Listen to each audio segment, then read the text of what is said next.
Assalamualaikum warahmatullahi wabarakatuh. Halo semuanya.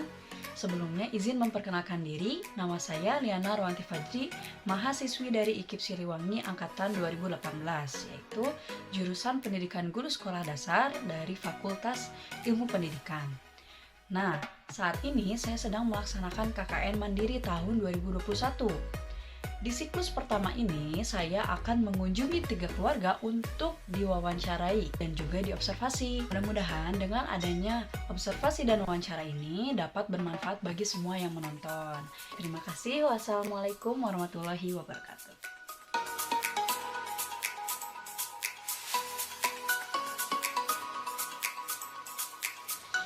Assalamualaikum warahmatullahi wabarakatuh.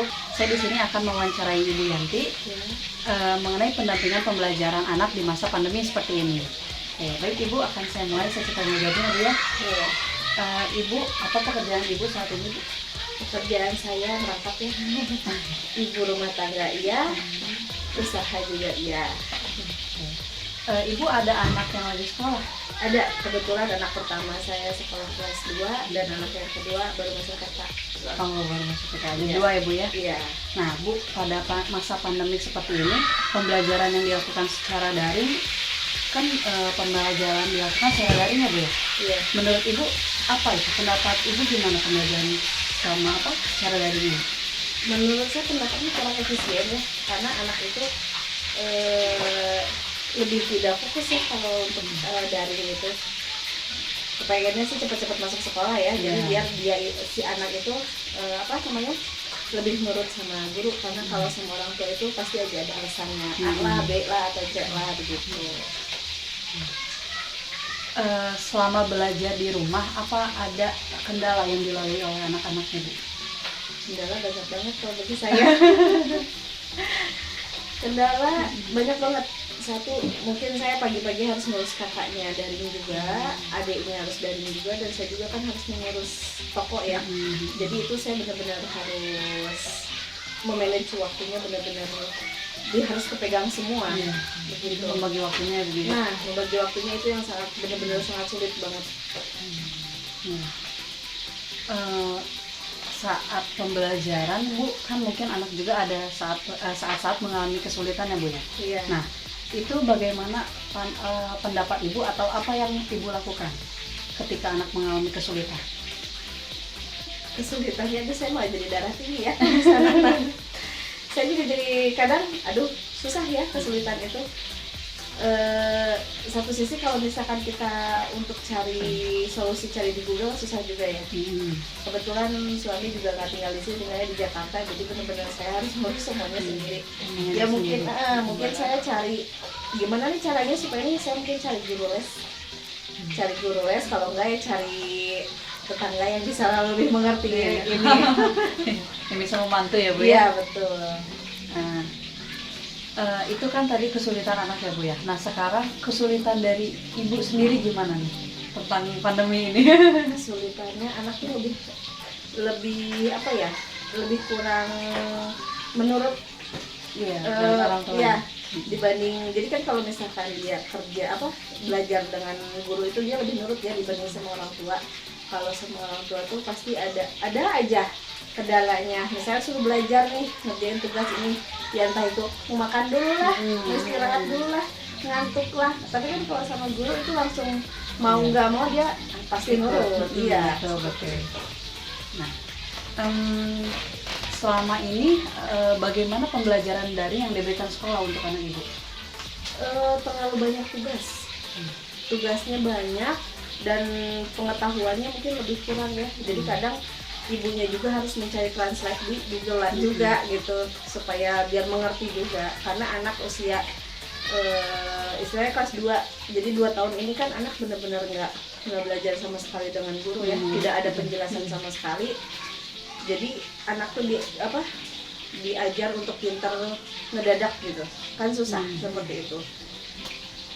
Ya pusing juga lah pokoknya.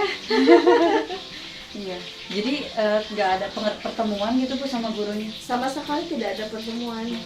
Zoom pun mungkin ada beberapa sekolah yang memakai Zoom ya. Tapi dan yang kita rasakan sih sekolahnya anak nggak memakai Zoom. Iya, tidak ada pertemuan langsung. Iya, jadi malah anaknya pusing, ibunya juga lebih pusing gitu.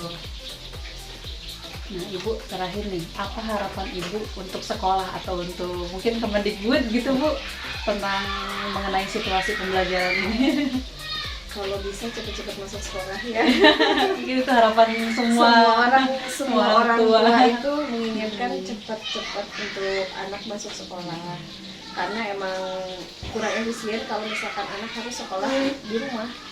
Itu kan memakai handphone ya. Tapi kan sekarang anak itu handphone bukan hanya untuk belajar aja, betul. tapi dia udah kecanduan untuk main handphone juga gitu. Main yang lain ya Bu ya? Iya, betul. Ya Ibu, kalau begitu mungkin cukup sekian Ibu untuk sesi tanya jawabnya Bu ya. Terima kasih atas kesempatan waktunya. Mudah-mudahan anak Ibu bisa mengikuti pembelajarannya dengan baik. Terima kasih banyak Ibu. Assalamualaikum warahmatullahi wabarakatuh. Bismillahirrahmanirrahim. Assalamualaikum warahmatullahi wabarakatuh. Kembali lagi dengan saya Liana Roti Fadri. Di sini saya akan mewawancarai narasumber saya yang kedua, yaitu Ibu Nurul. Saya akan melakukan sesi tanya jawab mengenai pendampingan pembelajaran anak di masa pandemi. Dan saya mulai ya Bu ya sesi tanya jawabnya. Ibu, Ibu saat ini pekerjaannya apa? Ibu ada anak yang lagi sekolah Bu? Ada. Sekarang anak pertama saya kelas 2 SD. Oh iya. Ibu, kan selama ini kita sudah menjalani pandemi ini selama 1 tahun lebih ya Bu ya. Anak-anak kan sekarang sedang ada sekolah melalui online ya. Nah, bagaimana pendapat Ibu mengenai pembelajaran daring ini?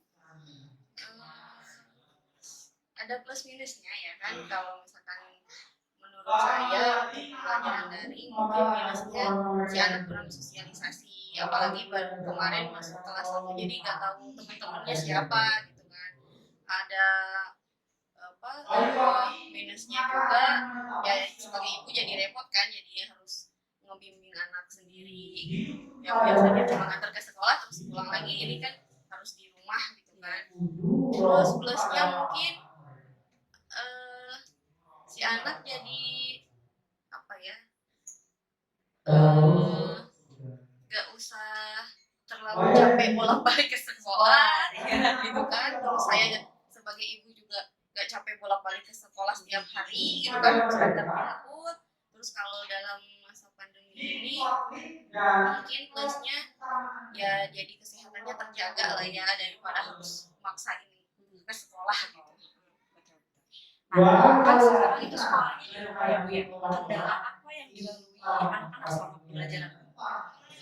Kalau kendalanya mungkin untuk anak saya ya, jadi kurang semangat. Itu sangat-sangat jadi kendala. Soalnya mungkin dia udah terlalu bosen buat belajar di rumah gitu. Jadi kurang semangat, terus jadi itu sih susah diajak buat ayo sekolah, nanti aja Itu media yang digunakannya apa aja Bu? cuma WhatsApp. Oh, WhatsApp saja. Tidak ada tatap muka, pertemuan tatap muka seperti itu tidak ada. Nggak ada, untuk saat ini nggak ada, masih belum. Terus kayak mungkin Zoom gitu belum ada gitu dari kelas Dan biasanya mungkin melalui virtual gitu ya Bu ya, meskipun hanya jadi sebentar tahu gitu ya. gitu kan ya, temennya siapa, gurunya yang mana gitu kan. Kalau ini enggak, sama sekali belum. perkenalan dari video aja gitu, pas baru masuk jadi gurunya memperkenalkan diri, jadi dia lihat di video. Jadi hanya seperti satu arah gitu ya Bu ya. Bu, tanggapan atau bagaimana apa yang hal apa yang dilakukan Ibu ketika anak-anaknya mengalami kesulitan? Kesulitan, susah diajak belajar gitu.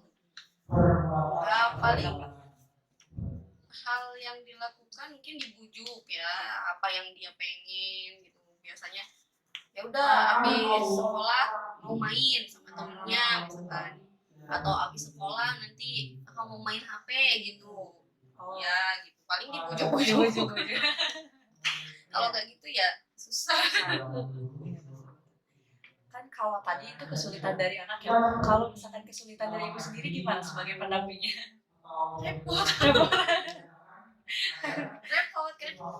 Maksudnya yang harusnya mungkin harus masak jadi ditunda dulu gitu kan, ke anak dulu yang harus misalkan nyuci nanti dulu ditunda dulu, jadi mungkin tugasnya jadi nambah gitu. Mungkin kayak pembagian waktu sebenarnya ya. Kalau sejauh ini bagaimana pelajaran yang diberikan dari sekolah? Gimana? Sejauh ini jadi materi yang diberikan ke sekolah dari sekolah itu gimana? Dari kelas 1 sama sekarang kelas 2 itu dikasih kayak buku tema gitu kan dari sekolah.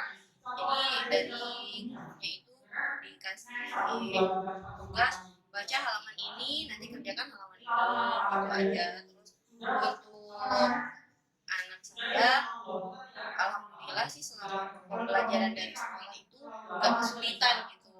Jadi kan bertahap, misalkan dari awalnya penjumlahan puluhan, sekarang ratusan gitu. Gak ada kesulitan gitu. Jadi bisa mengikuti lah. Gak terlalu banyak juga gitu dikasih tugas. Itu kalau misalkan dari sekolah itu mengirimkan video atau hanya seperti itu memberikan pengumuman saja? Dari sekolah kalau pelajaran biasa itu dikasih pengumuman aja lewat tertulis di WhatsApp. Hari ini baca halaman segini, nanti tugasnya kerjain halaman segini, nanti si ibunya setor ke sekolah buku tugas itu seminggu sekali. Oh, jadi seminggu sekali tugas bukunya dikumpulkan ke sekolah. Dikumpulin ke sekolah. Kalau misalkan pelajaran olahraga itu dikasih video, nanti anak niruin gitu kan, nanti baru videonya dikirim ke olahraga. Pertanyaan terakhir nih Bu, harapan Ibu kepada sekolah atau kepada Kemendikbud begitu Bu mengenai situasi pembelajaran seperti ini?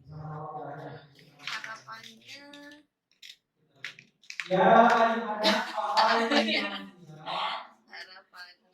mungkin dalam situasi masa pandemi ya, masa pandemi kayak gini, harapannya pandeminya cepat berakhir, sekolah biasa lagi, tatap muka lagi, biar anak juga semangat, terus dia juga bisa tahu disiplin waktu. Jadi sekolah harus masuk jam segini, dia harus mandi jam segini. Kalau di rumah kan nanti aja. Karena terlalu santai ya Bu. Jadi kan tugasnya ngumpulin jam berapa aja gitu. Baik Ibu, mungkin cukup sekian sesi tanya jawabnya ya Bu ya. Terima kasih banyak sudah meluangkan waktunya. Sekian untuk hari ini. Terima kasih. Wassalamualaikum warahmatullahi wabarakatuh. Bismillahirrahmanirrahim. Assalamualaikum warahmatullahi wabarakatuh. Waalaikumsalam warahmatullahi wabarakatuh. Ya, di sini saya sudah bersama dengan narasumber saya yang ketiga, yaitu Bapak Yayat.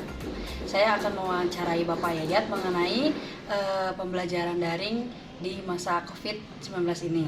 Nah, Pak, saat ini pekerjaan Bapak apa Pak? Wira swasta. Wira swasta. Bapak ada anak yang sekolah? Ada. Kelas berapa Pak? Kelas 4. Kelas 4 SD? Iya. Nah, kan masa pandemi ini pembelajaran itu dilakukan secara daring ya Pak ya? Iya. Nah, bagaimana pendapat Bapak mengenai pembelajaran daring Pak? Ya, pendapat saya kalau pembelajaran daring itu buat anak-anak itu tidak fokus. Kadang-kadang cepat bosan, memahaminya kurang gitu. Nah, selama pembelajaran ini Pak, apakah ada kendala yang dilalui oleh anak Bapak? Oh, sering itu. Kadang-kadang anak-anak itu tidak memahami materi, kurang semangat dalam belajar dan tidak bisa bersosialisasi dengan teman-temannya di sekolah. Iya, karena dia hanya belajar sendiri di rumah ya Pak Iya, ya, iya. jadi tidak bersosialisasi. Nah, ketika anak mengalami kesulitan, hal apa yang Bapak lakukan Pak? Ya, kita sebagai orang tua ya harus ngasih pengertian lah secara perlahan-lahan. Selama ini Pak, Apa sih kesulitan yang Bapak rasakan ketika mendampingi anak Bapak?